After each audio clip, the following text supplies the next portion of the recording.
Welcome everyone, welcome to Sunday, and in this Sunday we have to talk about what is going to come in the future of WoW, but this time we have to take a step back from what we went over yesterday. Yesterday we talked about professions in Dragonflight. This time around we talk about Season 4.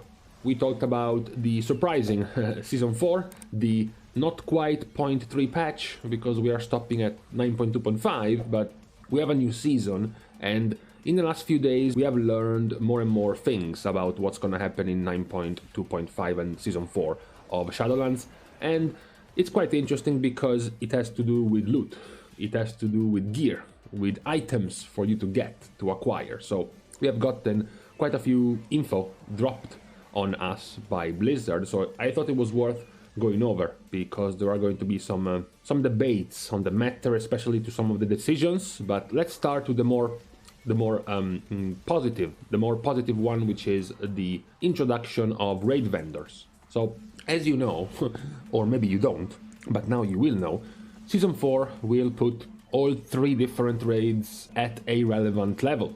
Every week the fated affix for the raid will cycle.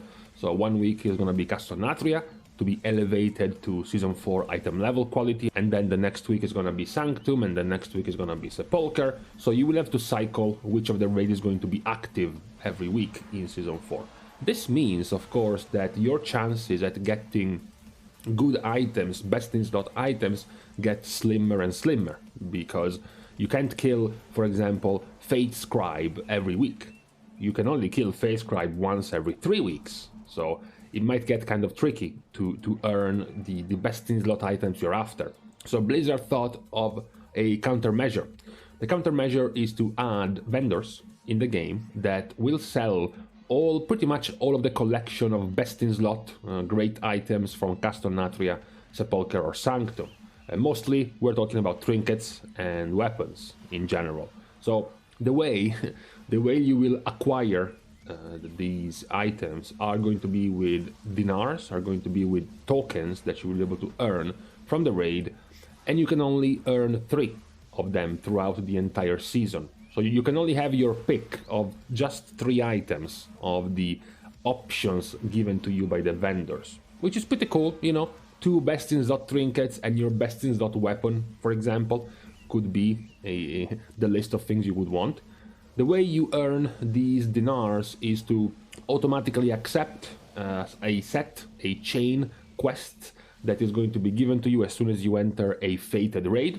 This chain quest will first require you to get 30 boss kills of fated bosses, and then once you complete that and you earn your first dinar, your first token, you will need to kill 20 of them to get your second dinars, and then lastly you will need to kill 10 of them to get your last dinar. So it gets faster and faster as you go deeper.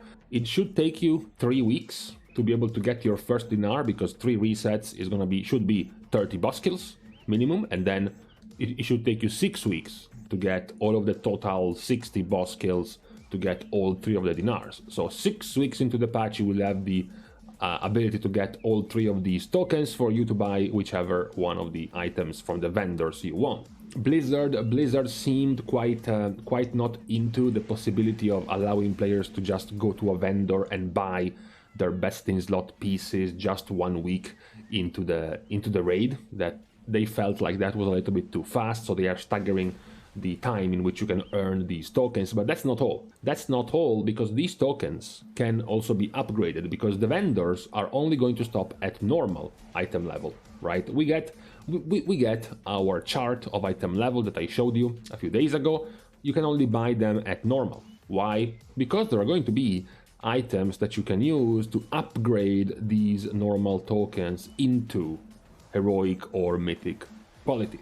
By combining 20 confounding antique ciphers into a cosmic creation impetus to get the item upgraded to heroic level, or combining 20 confounding ancient ciphers to create a sacred creation impetus, you will have the mythic quality item upgrade.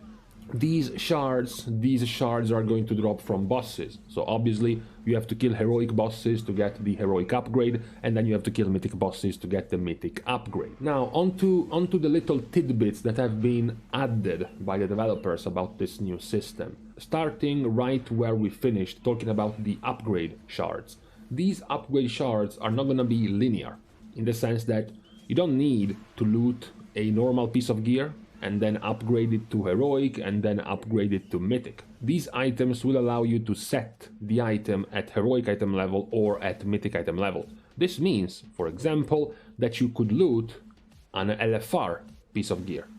You could loot an LFR piece of gear and then use these items, this impetus is to upgrade the item instantly into mythic from LFR, skipping any other jump in item level. Same goes for heroic. You can loot an LFR piece, for example, and upgrade it to heroic. It is pretty good. It is pretty good to segregate the heroic and the mythic between the two, because this means, for example, that if you are mythic raiding, you are not really forced to do heroic as well, because now your mythic upgrade item can simply skip the heroic item. You can just pick it from normal or from LFR, and it's gonna be much faster.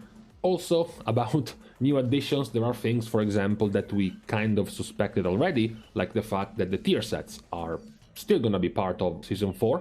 They are still going to be in the game, working exactly as they work now. More importantly, the creation catalyst will work as it is now. There will not be any reset, for example, in the charges that you have for crafting tier pieces in the creation catalyst.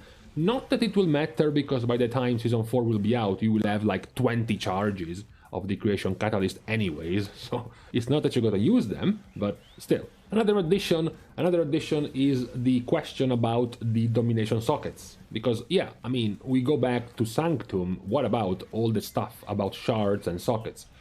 Blizzard is taking the quick way out of this one. They are simply going to disable the entire system. You will still loot.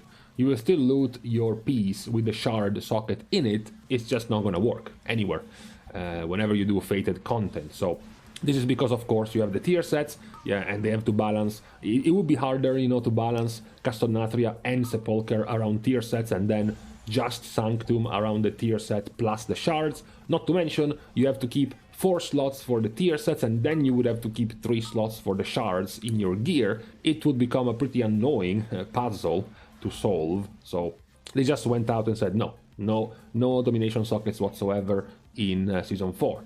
Another point worth mentioning, because we have 3 raids that are going to cycle, LFR will, for the first time, come out all at once. So the first week, for example, of the fated Castodnatria raid, you will from the get-go have all of the LFR or Castodnatria available at fated difficulty. This is not only good for people who want to try it out, but as you remember what we said 3 minutes ago, you can loot LFR items and then save them, because your heroic upgrade item you will earn by getting the shards from heroic bosses, or the mythic upgrade item that you will earn by taking the shards from mythic boss kills, which are, by the way, 100% loot chance. You will always loot them when you defeat a boss. Those can be used on LFR pieces as well. So the LFR will be available all at once every time a raid gets cycled.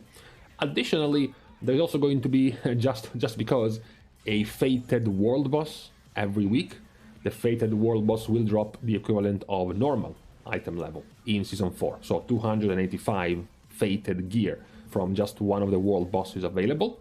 So we are moving towards a season where there is going to be a lot of power left on your character to get your items, because now not only you will still have your tier pieces that you will be able to keep upgrading from the creation catalyst, thanks to, basically, luckily, I hope, having them from this season. You will just be able to transform them into higher item level pieces as you go, thanks to the catalyst.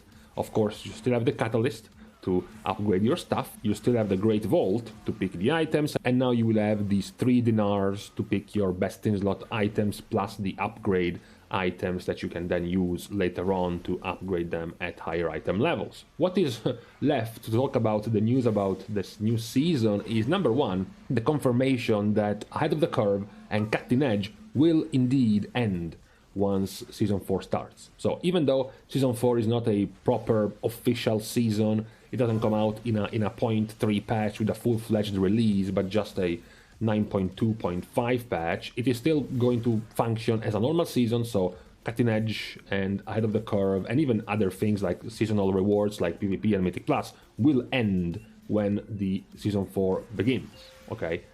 Talking about Season 4 beginning, there are some conflicting statements, or perhaps not so optimistic statements, because what Blizzard said when talking about the next season was that Season 4 is going to have a shorter runtime. They pointed out that these new systems are being put in this new season because it's an experimental season. They want to use this season to gather feedback and reactions to perhaps some special things that they weren't quite sure, they weren't quite confident to put in a proper season, in a proper patch, so now they are trying it out in this season, and they point out how Season 4 will have a shorter runtime, so it's not going to be as long as the previous seasons.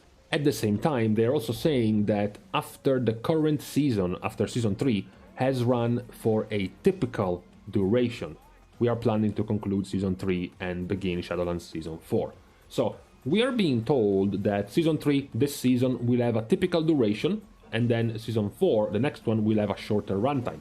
Now, typical duration, this expansion for a season has been around 7 months, which would put this season ending around October, from September to November, essentially, right in the middle. And then, if we have to include the shorter runtime of Season 4, it would have to be somewhere like November, December, January, February, March, around that time, 4 to 5 months, if it had to be a shorter one.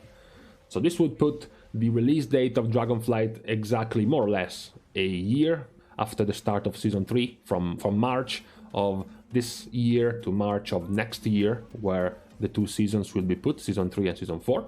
This would be the normal, I guess, speculation about the release of Dragonflight, but thinking that this patch would still be actually 5 months away is kind of weird. That being said, for now, this seems to be the timeline that Blizzard has been hinting towards for the moment.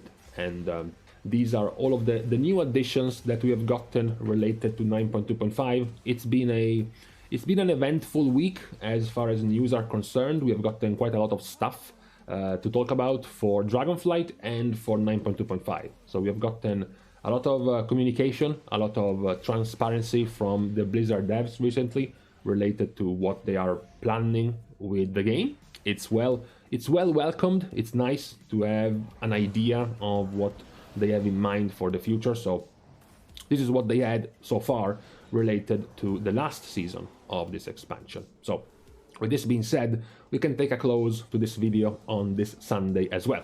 Thank you, of course, once again for watching the video and for helping to support the channel in any way you can, which includes, of course, liking and commenting down below, as well as subscribing to the channel. Today, it's Sunday. It's also kind of late already. I don't really have any requirements for today's subscriptions, so please go ahead. Thank you guys again. See you guys soon. And in the meantime, I hate it. I hate it when I know I'm gonna eat something good, but then I wake up with a stomachache and my whole dinner is gonna be ruined. What a waste.